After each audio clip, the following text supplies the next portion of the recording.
మన దేశంలో కూడా గాలిలో ప్రయాణించగల ఎయిర్ టాక్సీలు త్వరలో రాబోతున్నాయి. బెంగళూరుకు చెందిన స్టార్టప్ కంపెనీ అయిన సరళ ఏవియేషన్ వారి ప్రోటోటైప్ ఎయిర్ టాక్సీ శూన్య అనే పేరుతో ఆవిష్కరించింది. హైదరాబాద్ వంటి నగరాల్లో ట్రాఫిక్ రద్దీ మరియు కాలుష్యం వలన కలుగుతున్న ఇబ్బందులను నివారించడానికి ఈ కొత్త టెక్నాలజీని ఆవిష్కరించే ప్రయత్నంలో ఉన్నారు. మన దేశంలో హైదరాబాద్, బెంగళూరు, చెన్నై, ముంబైలలో ఎయిర్ టాక్సీలు త్వరగా వచ్చే సూచనలున్నాయి.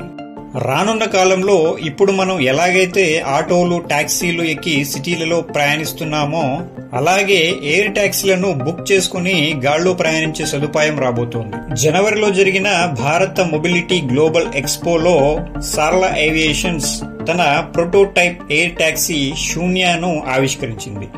ఈ ఎయిర్ టాక్సీ సేవలను 2028 నాటికి బెంగళూరు నగర పరిధిలో ప్రారంభిస్తామని కంపెనీ వెల్లడించింది. ఈ శూన్య ఎయిర్ టాక్సీ గంటకు 250 కిలోమీటర్ల వేగంతో ప్రయాణించగలదు.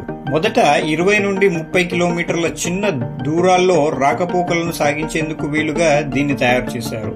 దీంట్లో మొత్తం 6 ప్యాసింజర్స్ ప్రయాణించవచ్చు. ఈ ఎయిర్ టాక్సీ గరిష్టంగా 680 కిలోల బరువును మోయగలదట. హైదరాబాద్ వంటి సిటీల్లో ట్రాఫిక్ ఎంత విపరీతంగా ఉంటుందో మనందరికీ తెలుసు. ఇటువంటి ట్రాఫిక్స్ లో అత్యవసర సేవల్లో ఉన్న అంబులెన్సులు ఇరుక్కుపోయి అప్పుడప్పుడు ప్రాణ నష్టం జరగడం మనం చూస్తూ ఉన్నాం. ఈ సమస్యను ఈ ఎయిర్ టాక్సీ ద్వారా పరిష్కరించవచ్చని, వీటి ఆవిష్కరణకు ఈ సమస్య కూడా ఒక కారణమని తెలిపారు. ఒక్క బెంగళూరు స్టార్టప్ మాత్రమే కాదు, ప్రపంచవ్యాప్తంగా చాలా దేశాలలో ఊబర్, జోబీ ఏవియేషన్, ఓలోకోప్టర్ వంటి కంపెనీలు కూడా ఈ ఎయిర్ టాక్సీ వాహనాలను తయారు చేసే పనిలోనే ఉన్నాయి.